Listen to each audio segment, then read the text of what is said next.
దేవునికి మహిమ కలుగునగాక. ప్రభునందు ప్రియమైనటువంటి దేవుని వారలారా, మీ అందరికీ కూడా మన ప్రభువును రక్షకుడైనటువంటి యేసుక్రీస్తు వారి శుభనామంలో అందరికీ వందనాలు తెలియచేస్తూ ఉన్నాను.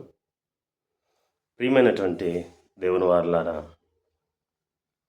ఈ యొక్క సమయంలో ఒక ప్రాముఖ్యమైనటువంటి లేఖన భాగాన్ని మనము నేర్చుకుందాము. ఈరోజు లేఖన భాగంగా మనం గమనించినప్పుడు రోమాపత్రిక 9వ అధ్యాయము 5వ వచనాన్ని చదువుకుందాము. నేను చదువుతాను, జాగ్రత్తగా వినండి. రోమాపత్రిక 9వ అధ్యాయము 5వ వచనం. ఇతరులు వీరివారు, శరీరమును బట్టి క్రీస్తు వీరిలో పుట్టెను.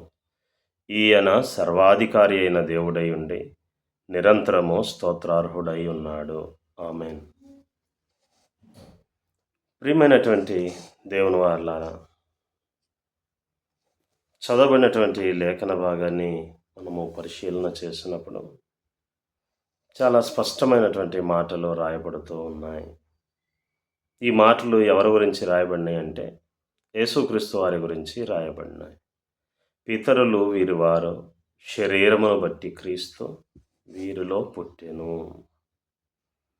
దేవుడు ఈ భూలోకమునకు శరీరధారిగా వచ్చాడు అని లేఖనము సెలవిస్తూ ఉంది. ఆది యందు వాక్యము ఉండెను, వాక్యము దేవుని వద్ద ఉండెను, వాక్యమే దేవుడై ఉండెను అని రాయబడుతుంది.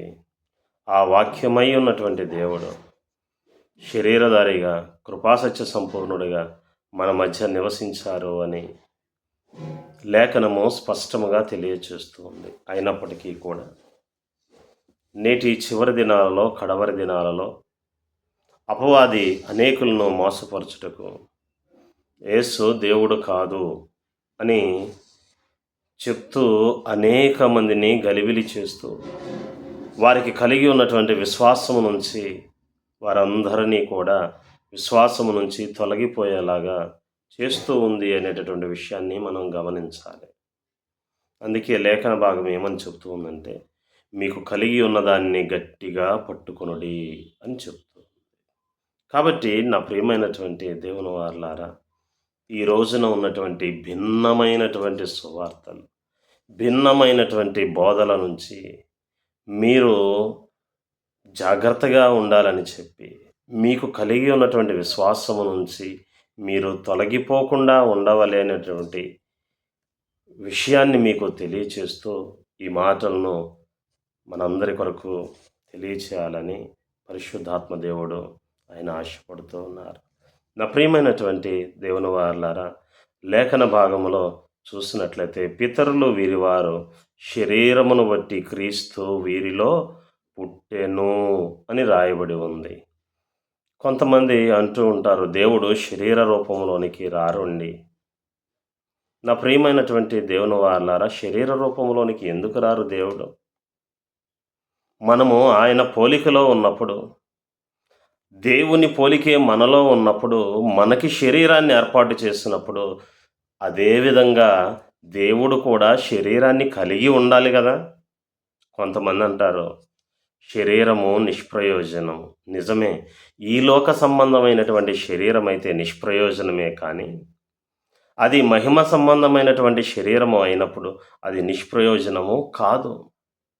అపోస్తలుడైనటువంటి పౌలు గారు ఈ విధంగా మాట్లాడుతూ ఉంటారు, ప్రకృతి సంబంధమైనటువంటి శరీరము ఉన్నది కదా, అదే రీతిగా ఆత్మ సంబంధమైనటువంటి శరీరము కూడా ఉంది కదా అని మాట్లాడుతూ ఉంటారు.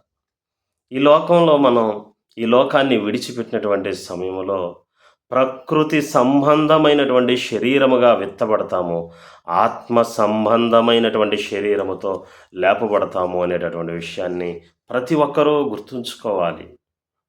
ఈ లోకములో ఎప్పుడైతే కన్ను మూస్తామో, ఈ లోకాన్ని ఎప్పుడైతే మనము ముగింపు చేసుకుని మనము మట్టిలో కలుస్తామో, శరీర సంబంధమైనదిగా, ప్రకృతి సంబంధమైనటువంటి శరీరముగా విత్తబడి ఆత్మ సంబంధమైనటువంటి శరీరముగా మరలా మనము నిత్యులుగా ఉండుటకు లేపబడతాము అనేటటువంటి విషయాన్ని ప్రతి ఒక్కరూ కూడా గుర్తుంచుకోవాలి.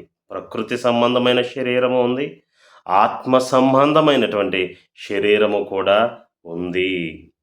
దేవుడు ఆత్మగా ఉన్నారు, ఆయన మహిమ శరీరముతో కూడా ఉన్నారు అనేటటువంటి విషయాన్ని మనము గుర్తుంచుకోవాలి. అందుకే ఇక్కడ లేఖన భాగంలో ఏమని రాయబడిందంటే, పితరులు వీరివారు శరీరమును బట్టి క్రీస్తు వీరిలో పుట్టెను అని రాయబడింది. కాబట్టి దేవుడు ఈ లోకములో ఉన్నటువంటి మనుష్యుల పాపములను విడిపించుట కొరకు, తన ప్రజలను తానే వారి పాపముల నుండి విడిపించుట కొరకు దేవుడు ఈ లోకమునకు శరీరముతో వచ్చారు అనేటటువంటి విషయాన్ని మనము గుర్తుంచుకోవాలి. నా ప్రియమైనటువంటి వాళ్ళారా, ఇంకా ఇక్కడ రాయబడినటువంటి లేఖన భాగం ఏముందంటే, ఈయన సర్వాధికారి అయిన దేవుడై ఉండి నిరంతరము స్తోత్రార్హుడై ఉన్నారు. కాబట్టి యేసుక్రీస్తు దేవుడని ఎక్కడుంది అని అడుగుతూ ఉంటారు. కొంతమంది తెలియక అడుగుతూ ఉంటారు, కొంతమంది తెలిసిన వాక్యము తెలిసినటువంటి వ్యక్తులే యేసుక్రీస్తు దేవుడని ఎక్కడ ఉంది అని అంటూ ఉంటారు. కానీ ఇక్కడ స్పష్టంగా రాయబడి ఉంది. ఏమని రాయబడి ఉంది? ఈయన సర్వాధికారి అయినటువంటి దేవుడై ఉండి నిరంతరము స్తోత్రార్హుడై ఉన్నాడు. ఆమేన్. కాబట్టి దేవుడు శరీరమును ధరించి భూమి మీదకి వచ్చారు. అపోస్తలుడైనటువంటి పౌలు ద్వారా రోమా సంఘానికి తెలియచేయబడుతుంది. అలాగునే చూసినట్లయితే తిమోతికి కూడా రాస్తూ దేవుడు శరీరములో ప్రత్యక్షమాయను అని అపోస్తలుడైనటువంటి పౌలు గారి ద్వారా మరలా అక్కడ నొక్కి వక్కాణించి చెప్పబడుతుంది. దేవుడు శరీరములోకి వచ్చారు అని ఇన్ని సాక్ష్యాలు కనిపిస్తూ ఉన్నా కానీ దేవుడు శరీరంలోకి ఎందుకు వస్తారు అని మాట్లాడుతూ ఉన్నారు. కాబట్టి నా ప్రియమైనటువంటి వాళ్ళారా, భిన్నమైనటువంటి సువార్తను, భిన్నమైనటువంటి అబద్ధ బోధను మీరు దయచేసి పట్టించుకోవద్దు. యేసుక్రీస్తు నిరంతరము స్తోత్రార్హుడై ఉన్నాడు. యేసుక్రీస్తు నిరంతరము స్తోత్రార్హుడై ఉన్నాడు. కేవలము చూసినట్లయితే ఆయన ఇక్కడ భూమి మీదే కాదు కానీ పరలోకములో కూడా దేవదూతల చేత కూడా స్తుతించబడుతున్నట్లు, కొనియాడబడుతున్నట్లుగా మనము గమనించగలుగుతూ ఉన్నాము. కాబట్టి ఇక్కడ లేఖన భాగాన్ని మరొకసారి పరిశీలన చేసినట్లయితే, పితరులు వీరివారు శరీరమును బట్టి క్రీస్తు వీరిలో పుట్టెను, ఈయన సర్వాధికారి అయిన దేవుడై ఉండి నిరంతరము స్తోత్రార్హుడై ఉన్నాడు అనేటటువంటి విషయాన్ని మనము జ్ఞాపకం ఉంచుకోవాలి. దేవుడు శరీరంతో భూమి మీదకి వచ్చాడు. అయినను కొంతమంది నమ్మని పరిస్థితిలో ఉన్నారు. ఈ యొక్క క్రైస్తవ సమాజమును గలిబిలి చేసేటటువంటి పరిస్థితిలో ఉన్నారు. అయితే యేసుక్రీస్తు దేవుడే, తండ్రి అయినటువంటి దేవుడే ఆయన శరీరములోకి వచ్చారని, ఆయనే యేసుక్రీస్తుగా వచ్చారు అనేటటువంటి విషయాన్ని మనము గుర్తుంచుకోవాలి.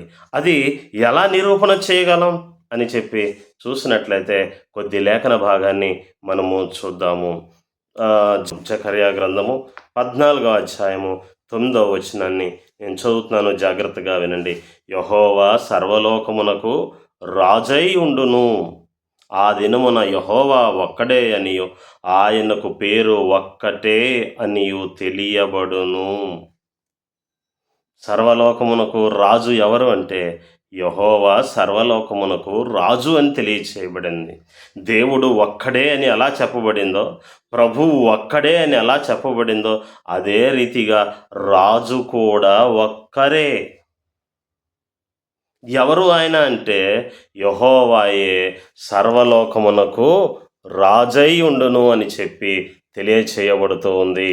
నా ప్రియమైనటువంటి దేవుని వారలారా, ఇంకా కొన్ని మాటలను మనం జ్ఞాపకం చేసుకుందాం. జకర్యా గ్రంథము 9వ అధ్యాయము 9వ వచనాన్ని మనం పరిశీలన చేసినప్పుడు, సియోను నివాసులారా బహుగా సంతోషించుడి, యెరూషలేము నివాసులారా ఉల్లాసముగా ఉండుడి, నీ రాజు నీతిపరుడును రక్షణ గలవాడును దీనుడునై గాడిదను చూడండి, గాడిద పిల్లను ఎక్కి నీ యొద్దకు వచ్చుచున్నాడు. జకర్యా గ్రంథంలో ప్రవక్త అయినటువంటి జకర్యా ద్వారా ప్రవచించబడుతుంది, యెహోవా సర్వలోకమునకు రాజై ఉంటారు అని చెప్పి. అదే రాజు ఇప్పుడు ఏం చేయబోతున్నారంట? ఆయన గురించి ప్రవచించబడినటువంటి ప్రవచనం, సర్వలోకమునకు రాజు అయి ఉన్నటువంటి యెహోవా దేవుని గురించి అదే జకర్యా ప్రవక్త మరలా ప్రవచిస్తూ ఉన్నారు. ఏమని ప్రవచిస్తూ ఉన్నారంటే, సియోను నివాసులారా బహుగా సంతోషించుడి, యెరూషలేము నివాసులారా ఉల్లాసముగా ఉండుడి. నీ రాజు ఎవరు? నీ రాజు యెహోవా దేవుడు, నీతిపరుడును, రక్షణ గలవాడును, దీనుడనై గాడిద పిల్లను ఎక్కి నీ యొద్దకు వచ్చుచున్నాడు.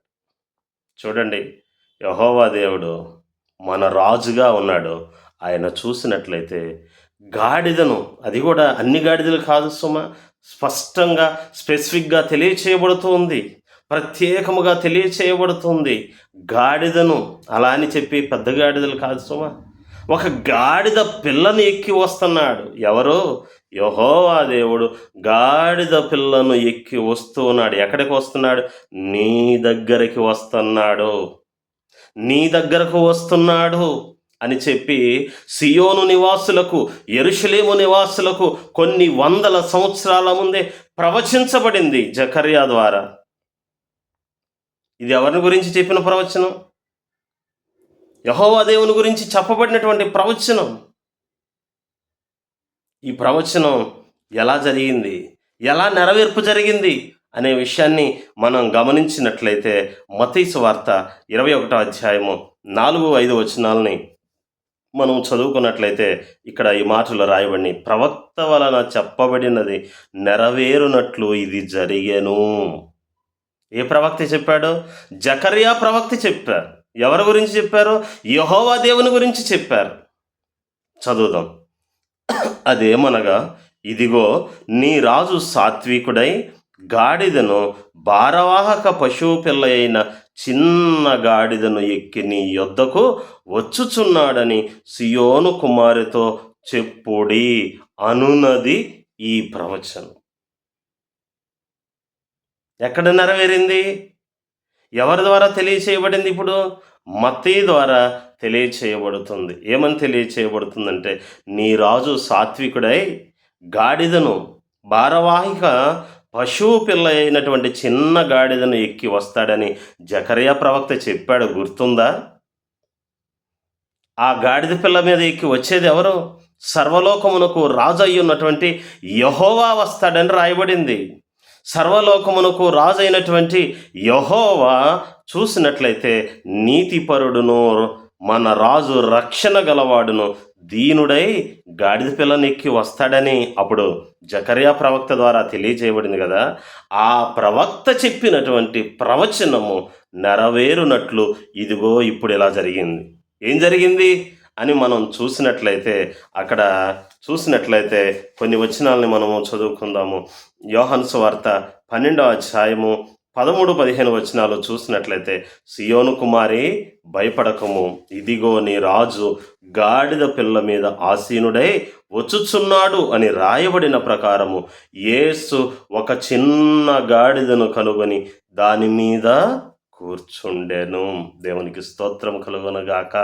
నా ప్రియమైనటువంటి దేవుని వారలారా, జకర్యా ద్వారా ప్రవచించబడినటువంటి ప్రవచనము సర్వలోకమునకు రాజయ్యున్నటువంటి యెహోవా దేవుని గురించి ప్రవచనం చెప్పబడింది. ఆ యెహోవా దేవుడు దీనుడై తగ్గించుకొని తన మహిమంతా కూడా తగ్గించుకొని, తన పిల్లలు రక్తమాంసము గలవారు కాబట్టి ఆయన కూడా ఆ రక్తమాంసములో పాలివాడై ఎక్కడికి వస్తున్నాడంటే, తనను తాను తగ్గించుకొని ఎక్కడికి వచ్చాడు? భూమి మీదకి వచ్చి ఇప్పుడు నీ దగ్గరికి వస్తున్నాడు. ఎలా వస్తున్నాడు?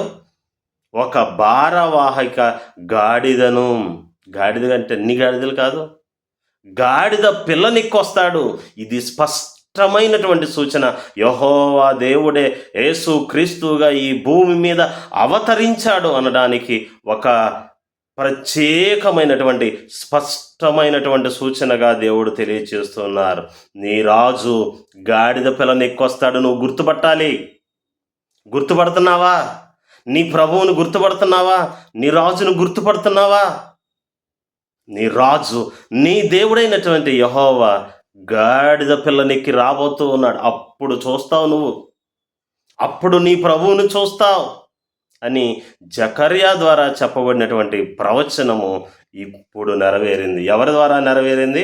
ఇక్కడ రాయబడి ఉంది యోహాను సువార్తలో, సియోను కుమారి భయపడకము, ఇదిగో నీ రాజు గాడిద పిల్ల మీద ఆసీనుడై వచ్చుచున్నాడు అని రాయబడిన ప్రకారము ఇప్పుడు ఎవరు వచ్చారు దాని మీద?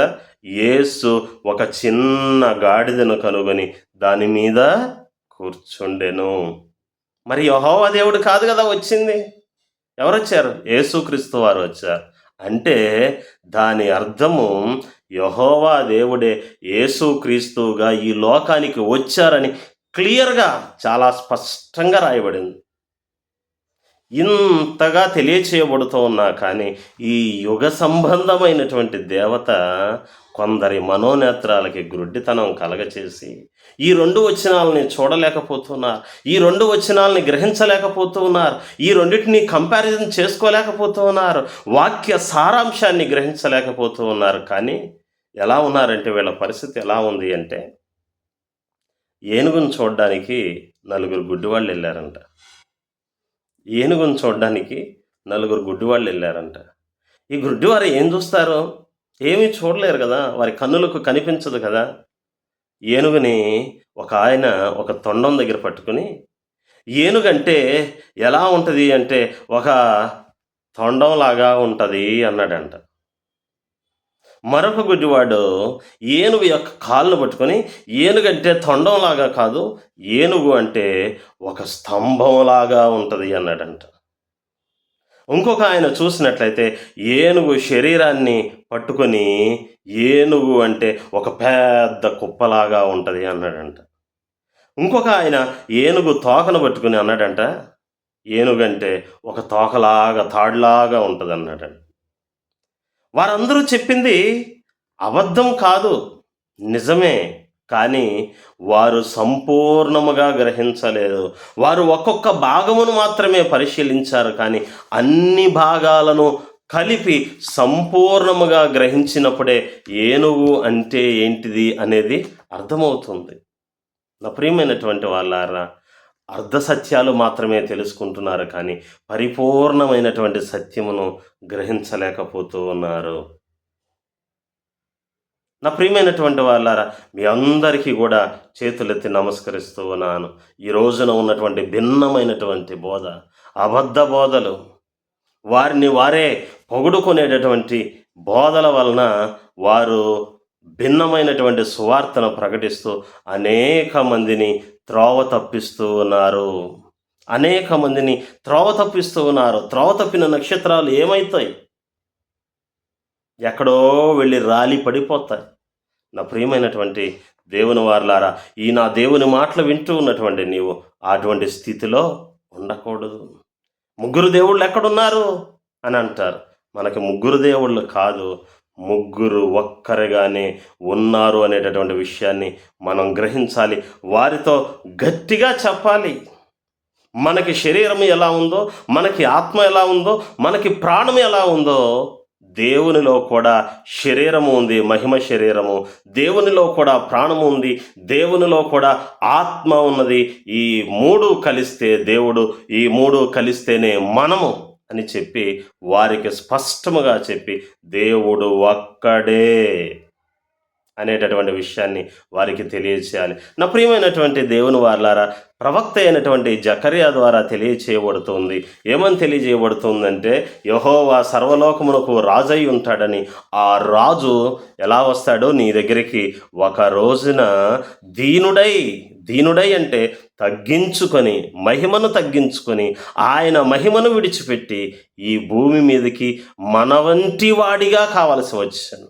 మన వంటి వాడిగా కావలసి వస్తాడు. ఆయన వచ్చి ఎలా వస్తాడంటే, నీవు నీ దేవుణ్ణి ఎలా గుర్తుపట్టాలి అంటే, నీవు నీ ప్రభువుని ఎలా గుర్తుపట్టాలి అంటే, నీవు నీ రాజుని ఎలా గుర్తుపట్టాలి అంటే, ఆయన చూసినట్లయితే ఒక గాడిద పిల్లనికి నీ దగ్గరికి వస్తాడు. ఆ రోజున గాడిద పిల్ల మీద చూసిన రోజున నువ్వు ఆయన్ని ఎవరు అని గ్రహించాలి అంటే, నీ రాజు అయినటువంటి యెహోవా ఈ రీతిగా వచ్చాడు అనేది నువ్వు గ్రహించాలి అని ప్రవక్త ద్వారా తెలియచేయబడింది. అదే వచనాన్ని మత్తయి గారు చెప్తున్నారు, యోహాను గారు చెప్తున్నారు. యోహాను గారు అయితే ఇంకా స్పష్టంగా చెప్తున్నారు. ఏమని చెప్తున్నారు? సియోను కుమారి భయపడకము, ఇదిగో నీ రాజు. ఎవరు ఆ రాజు? జకర్యా ద్వారా చెప్పబడిన రాజు ఎవరు? యెహోవా నీ రాజు గాడిద పిల్ల మీద ఆసీనుడై వచ్చుచున్నాడు అని వ్రాయబడిన ప్రకారము యేసు ఒక గాడిదను కనుగొని దాని మీద కూర్చుండెను అని రాయబడింది. ఇక్కడ యెహోవా అని రాయలా. జకర్యానేమో యెహోవా దేవుడు వస్తున్నాడు, ఆయనే నీ రాజు, ఆయనే గాడిద పిల్ల నీకు వస్తాడని చెప్పాడు. ఇక్కడ చూసినట్లయితే యోహాను ద్వారా ఏమని చెప్పబడుతుందంటే, ఆ ప్రవచనము నెరవేరునట్లు ఇదిగో యేసు గాడిదనికి కూర్చున్నాడు. యేసు గాడిదనికి కూర్చున్నాడు అంటే, గాడిద పిల్లనికి కూర్చున్నాడు అంటే దాని అర్థం ఏంటంటే, జకర్యా ద్వారా చెప్పబడిన యెహోవా దేవుడు ఎవరైతే ఉన్నారో, ఇదిగో నేను మీకు ప్రకటిస్తున్నాను అని యోహాను చెప్తున్నాడు. ఇదిగో ఆ యెహోవా దేవుడే, ఆ రాజే, నీ రాజే ఇదిగో నీ దగ్గరికి ఎలా వచ్చాడు? గాడిద పిల్ల నీకు వచ్చాడు. ఈయన ఇద్దరు ఒకటే, జాగ్రత్తగా గమనించండి అని చెబుతూ ఉన్నారు. ఇంకా చూసినట్లయితే యోహాను సువార్త 12వ అధ్యాయము 16వ వచనములో ఆయన శిష్యులు ఈ మాటలు మొదట గ్రహింపలేదు. యేసు ప్రభు పక్కన తిరుగుతూ ఉన్నటువంటి శిష్యులు కూడా ఆయన వారికి రాజుగా వచ్చారని, దేవుడే వారి దగ్గరికి వచ్చాడని వారు గ్రహింపలేదు. కానీ యేసు మహిమపరచబడినప్పుడు ఏం పరచబడ్డాడు? యేసు మహిమపరచబడ్డాడు. నీవు నేను దేవుణ్ణి మహిమపరచాలి, యేసుక్రీస్తు వారిని మహిమపరచాలి. ఆయన మన కొరకు తన మహిమను విడిచిపెట్టి భూమి మీదకి మనలాంటి శరీరముతో వచ్చినటువంటి దేవుడని గ్రహించి ఆయనను మహిమపరచాలి. యేసు మహిమపరచబడినప్పుడు అవి ఆయనను గురించి వ్రాయబడిననియో, ఎవరిని గురించి రాయబడినాయి? యేసుక్రీస్తు వారి గురించి రాయబడినాయి. అక్కడేమని చెప్పారు? ప్రవక్త అయినటువంటి జకర్యా ద్వారా యెహోవా దేవుడు మీ రాజు, ఆయన గాడిద పిల్ల నీకు వస్తాడని జకర్యా ద్వారా చెప్పబడితే, ఇక్కడ యోహాను ద్వారా ఏమని చెప్పబడుతూ ఉందంటే, ఈ లేఖనాలన్నీ కూడా ఎవరి గురించి రాయబడి అంటే యేసుక్రీస్తు వారి గురించే రాయబడిని. ఈ యేసుక్రీస్తే యెహోవా దేవుడు అని చెప్పి తెలియచేస్తూ వారాయనకు వాటిని చేసిరనియో జ్ఞాపకమునకు తెచ్చుకొనిరి. శిష్యులు కూడా మొదట గ్రహించలేదు. యేసుక్రీస్తు వారిని చూసినట్లయితే ఆయన్ను గాడిద పిల్ల మీద ఎక్కి ఊరేగించినప్పుడు శిష్యులు గ్రహించలేదు. శిష్యులతో చెప్తూ ఉన్నారు, యేసు ప్రభు వారు శిష్యులతో చెప్తూ ఉన్నారు. ఏమని చెప్తూ ఉన్నారంటే, మీరు ఇదిగో సమీపంలో ఉన్నటువంటి గ్రామానికి వెళ్తే అక్కడ ఒక కట్టబడినటువంటి గాడిద పిల్లని మీరు కనుగొంటారు. ఇది మా ప్రభువుకు కావాలని చెప్పండి, అతడు ఏమీ మాట్లాడకుండా దాన్ని మీకు ఇస్తాడు. ఎస్, దేవుడు యెహోవా దేవుడుగా చెప్పబడినటువంటి ప్రవచనం ఏదైతే ఉందో ఆ ప్రవచనము యేసుక్రీస్తుగా లేఖనము నెరవేర్చబడింది అనేటటువంటి విషయాన్ని ప్రతి ఒక్కరూ గ్రహించాలి. ప్రతి ఒక్కరూ గ్రహించాలి. ఇది తెలియక ఎవరు ముగ్గురు దేవుళ్ళ, ఇద్దరు దేవుళ్ళ, ఒక్క దేవుడు అని కొట్టుకుంటున్నారు. కానీ దేవుడు ఒక్కడే, ఆత్మగా ఉన్నటువంటి దేవుడు, మహిమ శరీరాన్ని కూడా వదిలిపెట్టి ఆయన మనుష్యుల వలె సాధారణమైనటువంటి రక్త మాంసములో పాలివాడై ఆయన భూమి మీదకి వచ్చినట్లుగా మనం చూడగలుగుతూ ఉన్నాం. యేసుక్రీస్తు వారు శిష్యులతో చెప్పారు, మీరు పక్కనే ఉన్నటువంటి గ్రామానికి వెళ్ళి అక్కడ కట్టబడి ఉన్నటువంటి గాడిద పిల్లను తీసుకొని రండి అని చెప్పన్నప్పుడు తీసుకొని వచ్చారు. ఆ గాడిద పిల్లనికి ఊరేగిస్తూ ఉన్నప్పుడు చూసినట్లయితే వారు దావీదు కుమారునికి జయము, ప్రభువు పేరట వచ్చువాడు స్తుతింపబడును గాక. ఎవరిని స్తుతించారు? యేసుక్రీస్తు వారిని స్తుతించారు. స్తుతించి కేకలు వేస్తూ ఉంటే వెనకాల అబద్ధ బోధకులు ఉన్నారు, పరిసయ్యులు ఉన్నారు, వేషధారులు ఉన్నారు. వీళ్ళు అంటున్నారు, ఏమయ్యా వింటున్నావా? ఏమని కేకలేస్తున్నారు వింటున్నావా? స్తుతులు స్తోత్రాలు చెప్తూ ఉన్నారు, వాళ్ళని ఆపమను అని అంటే అప్పుడు ఏమని చెప్తున్నారు తెలుసా? బాలుర యొక్కయో చంటి పిల్లల యొక్కయో నోట స్తోత్రమును సిద్ధింపచేసితివి అనేటటువంటి వాక్యము మీరెన్నడూ కూడా చదవలేదా? ఆ వాక్యము నెరవేరునట్లు వీళ్ళందరూ కూడా ఏం చేస్తూ ఉన్నారంటే దేవుణ్ణి ఆరాధిస్తూ ఉన్నారు. కాబట్టి ఇప్పటికైనా సరే మీరు గ్రహించండి. ఒకవేళ మీరు వాళ్ళని స్తుతించటం ఆపివేస్తే రాళ్ళు కేకలు పెడతాయి, రాళ్ళు దేవుణ్ణి స్తుతిస్తాయి. యేసుక్రీస్తుని దేవుడిగా మీరు అంగీకరించకపోతే దేవుడికి వచ్చే నష్టం ఏం లేదు.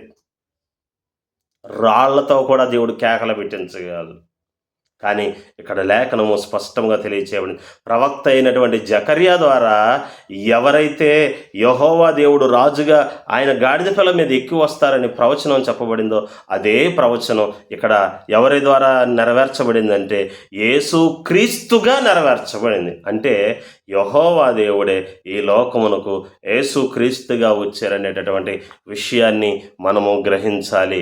అందుకే యెషయా ప్రవక్త మరలా ఏమని చెప్తున్నారంటే, కొంతమంది అంటారు, అమ్మో ఆయన సమీపింపరాని తేజస్సులో ఉండేటటువంటి దేవుడిని కదా, ఆయన్ని ఎవరూ చూడలేదు కదా, ఆయన్ని ఎలా చూస్తావు అంటే యేసుక్రీస్తుని నువ్వు చూసావంటే దేవుడు కాదు ఆయన అంటారు. కానీ ప్రవక్త అయినటువంటి యెషయా ద్వారా రాయబడినటువంటి ఒక మాటని జ్ఞాపకం చేసి నేను ముగిస్తాను. యెషయా గ్రంథము 33వ అధ్యాయము 17వ వచనం, అలంకరింపబడిన రాజును నీవు కన్నులారా చూచారు. చూస్తూ ఉన్నాం దేవుణ్ణి. నా ప్రియమైనటువంటి వాళ్ళారా, thine eyes shall see the king in his beauty. అలంకరింపబడినటువంటి రాజును కన్నులారా చూస్తాం. సర్వలోకమునకు రాజు అయినటువంటి యెహోవా గాడిద పిల్లను ఎక్కి వస్తాడు అని ప్రవక్త అయినటువంటి జకర్యా ద్వారా చెప్పబడినటువంటి ప్రవచనం యేసుక్రీస్తుగా నెరవేర్చబడింది. అందుకే క్రీస్తు దేవుని మర్మము అయి ఉన్నాడు. క్రీస్తు దేవుని మర్మమై ఉన్నాడు. The mystery of the God. యేసుక్రీస్తు వారు దేవుని యొక్క మర్మం. అందరికీ అర్థం కాదు, అర్థం అవ్వాల్సిన వాళ్ళకి మాత్రమే అర్థమవుతుంది. కారణం ఏంటంటే తండ్రి ఎవరిని ఆకర్షిస్తే వారు మాత్రమే తండ్రి వద్దకు వస్తారు, ఇంకెవరూ కూడా రాలేరు. దేవుడు మనల్ని మన కుటుంబాలని నిండారులుగా దీవించి ఆశీర్వదించును గాక. ఆమేన్.